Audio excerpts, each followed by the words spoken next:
Good morning বন্ধুরা, সবাই কেমন আছো? আশা করছি খুব ভালো আছো, আমি ভালো আছি। তো চলো গার্লফ্রেন্ড ডেলি ব্লগে তোমাদের স্বাগত। আজকে সকালটা একটু অন্যরকম। আজকে আমাদের এই বাড়িতে পুজো। তো আমি ভাবছি পুজোর জিনিসগুলো তোমাদেরকে একটু পরে দেখাই। সবে আমি স্নান টান করে পুজোর জিনিসপত্র নামিয়ে রেখেছি। আমাদের মানে পুজো শুরু হতে 3টে সাড়ে 3টে, এখনও কিছু করিনি। 12টার পরে যোগা জানতি হ্যান ত্যান করবো।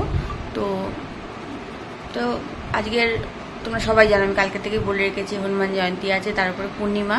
তো বৌদি একটা পূর্ণিমার পুজো দেয় এরকম সময়, তো এটাই দিচ্ছে এক বছরে যেটা হয় সেটাই হবে। আগের বছরও মানে আমি ভিডিও করেছিলাম, মনে নেই আমার ঠিক, মনে হয় করেছিলাম। তো যাই হোক, তো থাকো সারাদিন, দেখা যাক কী কী হচ্ছে না হচ্ছে, কতটা তোমাদের সাথে শেয়ার করতে পারি। কালকে শরীরটা আমার খুবই খারাপ হয়েছিল, সত্যি কথা বলতে। মানে এত মাথা যন্ত্রণা করছিল যে শুয়ে পড়লাম, আর মনেও নেই যে আমার কাপড় বের করতে হবে। কতদিন ধরে ভেবে রেখেছিলাম একটা কাপড় বের করব, পরবো, সাজুগুজু করব, ভুলে গেছি। যাই হোক, ভুলে গেছি, এসে মনে পড়েছে শাড়ি আনতেই ভুলে গেছি। তাহলে কি পরবো এখন? নাইটি পরে পুজো জোগাড় করবো, আর যেরকম কুর্তি পরি ওরকম পরে আর পুজো করব। কি আর করে যাবে, কিছু করার নেই। শাড়িটা আনতে ভুলে গেছি। এখন বাড়ি তো আর হাতের কাছে নয় যে গিয়েই মাত্র নিয়ে চলে আসবো, অনেক দূরে।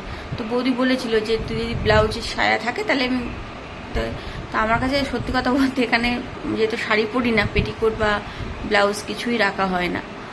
তো যাই হোক, ভগবান যেটা চাইবে সেমনই হবে। একটু গন্ডগোল হওয়াতে পুরোটাই মানে ভুলে গেছি, একদম মাথার ওপর দিয়ে চলে গেছে যে আমার আজকের পুজোতে শাড়ি নিতে হবে। যাই হোক, চলো আজকে সকালটা তো শুরু করেছি, দেখি সারাদিন কেমন কাটে। জানি না কখন কোন দিক দিয়ে আবার কেমন হয়। তো থাকো আমার সাথে, অনেক কিছুই তোমাদের সাথে শেয়ার করার ইচ্ছে আছে। জানি না কতটা কি করতে পারবো, তবে অবশ্যই চেষ্টা করব। চলো পরে দেখা হচ্ছে আমাদের আবার। তো বন্ধুরা, রোদ দেখেছো? আরে বাবারে কি রোদ উঠেছে দেখেছো? এই রোদে যাবো কি করে আমি ভাবছি, তাই করে বাবারে কি হবে আজকে। এই রোদ্দুর, আজ কালকে গরমটা একটু কম ছিল, আজকে আবার গরম। কত ভালো জিনিস তোমাদের দেখাচ্ছি, রোদ দেখাচ্ছি আমি। রোদ কত উঠেছে তোমাদের তোমরা কেউ জানোই না রোদ কত উঠেছে। না তা না, রোদটা যে খুবই সত্যি খুবই উঠেছে। কালকে একটু হালকা ছিল, গরমটাও কম ছিল কালকে। আজকেও রোদটা তীরে পুরো উঠেছে। আমি কটা জামা কাপড় মেলে চলে যাই চটপট, রোদ্দুরে দাঁড়ানো যাবে না। আর জুতোও পরিনি, কিন্তু পায়ের তলা জ্বলে যাচ্ছে।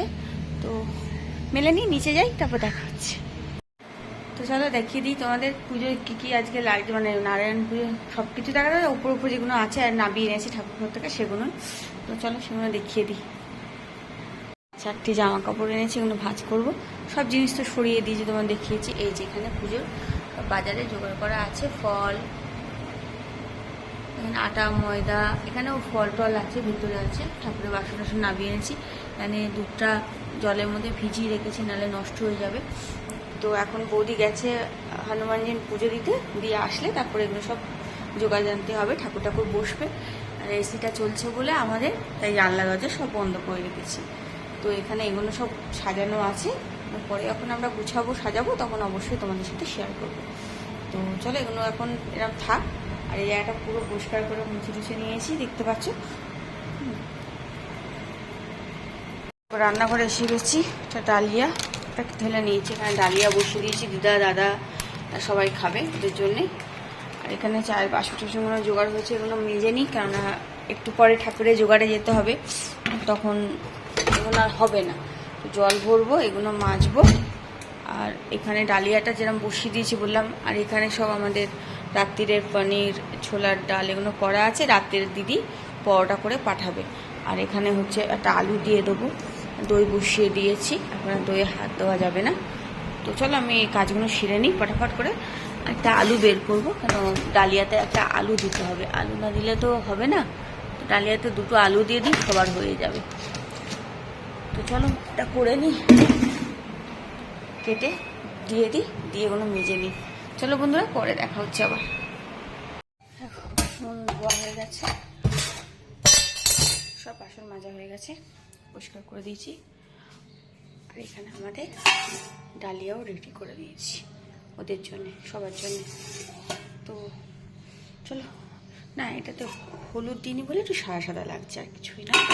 দেখো ভালো করে, দেখো একটু পাতলা রাখতে হবে, না ঘন খেতে পারে না, এটা ঘন হয়ে যাবে খানিকক্ষণ পরে।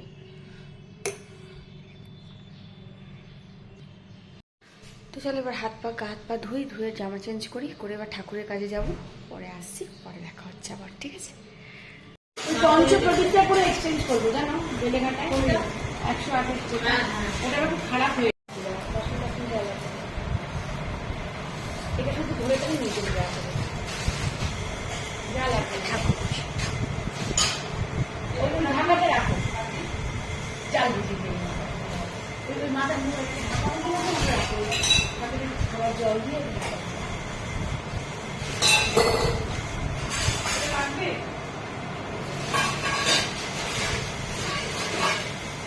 আমার কেন জানি না, আমার বলা উচিত।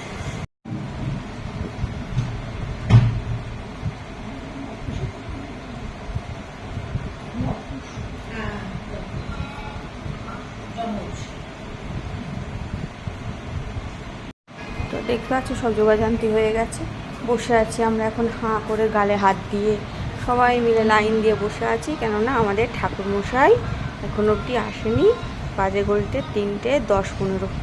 তো এখানে তো ভয়েসটা আমাকে দিতেই হচ্ছে, কেন কথা বলা যায় না, সবাই বসে আছে, দাদা বৌদি আরও সবাই ছিল সেজন্যই। তো ফাইনালি ঠাকুরমশাই এলো 4টার সময়, পুজো চলছে। বলছি কি যে একটা কাজ করবে, শেষ করি পরে আসছি। তো দেখো এখানে কে খাচ্ছে, এরকম সিন্নি খাচ্ছে, দেখো কতটা, এ কবাটি সিন্নি খেলি, হ্যাঁ না আমি খাইনি, ইনশোর খাইনি, হ্যাঁ খেয়েছি, খাওয়ার মধ্যে যে ইয়েটা লাস্সিটা খেয়ে নিয়েছিলাম, কেননা পাচ্ছিলাম না। সিন্নিকে জল খেতে নেই, খেতে হয়, হ্যাঁ। তো এরা সব সিন্নি খাওয়া খাই করছে, দৌড়াদৌড়ি, আমাকে দেয়নি, এরা ও খেয়ে বাটি রেখে এলো, ঠিক আছে? তো বন্ধুরা এখন পুজো শেষ হলো, আসলে পুজোটা আমাদের কথা ছিল 3টের সময় হবে, তো ঠাকুরমশাই হলো 4টের পরে।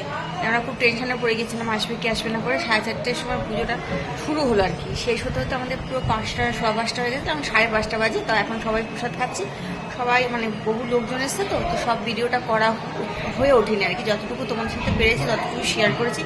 পুজোটা পারিনি কেন, প্রচুর লোক একটা ঘরের মধ্যে, অত বোঝাবুঝির মধ্যে সব হচ্ছিল না। তারপরে এখন আমরা সবাই প্রসাদ খাচ্ছিলাম আনন্দ করে, তো তাই ভাবলাম একটু শিলাদির সাথে মজা করি, একটু কবিতাদির সাথে মানে পেছনে লাগি, তাই করছিলাম। আর বাইরে বৌদিরা সবার জন্য প্রসাদ রেডি করছে, এই আশেপাশে যারা আছে তাদেরকে দেবে, তো সেই জন্যে। তো চলো সারাদিন উপোসের পরেই তো মানে যতক্ষণ তুমি পেটে কিছু দেবে না ততক্ষণ চলতে পারবে, এই প্রসাদটা পেটে পড়ে গেল, এবার শরীরটা ছেড়ে দেবে আর কি, কিছুই না। তো যাই হোক, এখন তো অনেক কাজ বাকি, এখন অনেক লোকজন আসা বাকি। তো এর সব ওখানেই থাকে, ওখানে রাখো, দুটো একটা ওখানে রেখে দাও।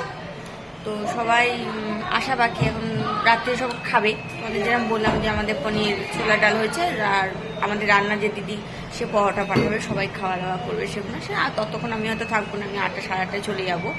তো চলো আমাদের আবার পরে দেখা হচ্ছে, পরে আসছি।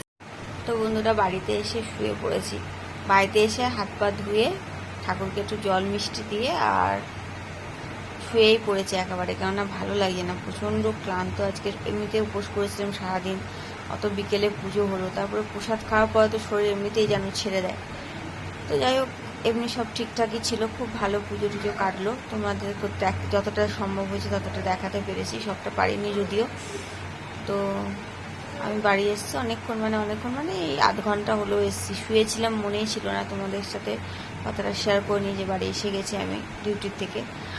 আর এনেছি হচ্ছে আজকে একটুখানি ছোলার ডাল নিয়ে এসেছি, কেননা পরোটা আমার খেতে ইচ্ছা করলো না, আমি পরোটা নিয়ে আসিনি, কেন একটু সিন্নি আর ফল খেয়েছিলাম, তো পেটটা প্রচণ্ড ভার হয়েছিল, আর শরীরটা ভীষণ মানে টায়ার্ড হয়ে গেছি প্রচণ্ড, মানে কী বলবো, সারাদিন একটা উপোসের ধকল আছে, কাজের ধকল আছে, সব মিলিয়ে আর কি একটু ক্লান্ত। তো যাই হোক, একটু ছোলা ডাল নিয়ে এসেছি, কেন অতগুলো মিষ্টি খেয়েছি, তো মানে সিন্নি খেয়েছি, প্রসাদ খেয়েছি, পুরো গা গুলাচ্ছে, মানে মনে হচ্ছে সব মিষ্টি হয়ে আছে, জানি না এখন ছোলার ডালটা মিষ্টি কিনা।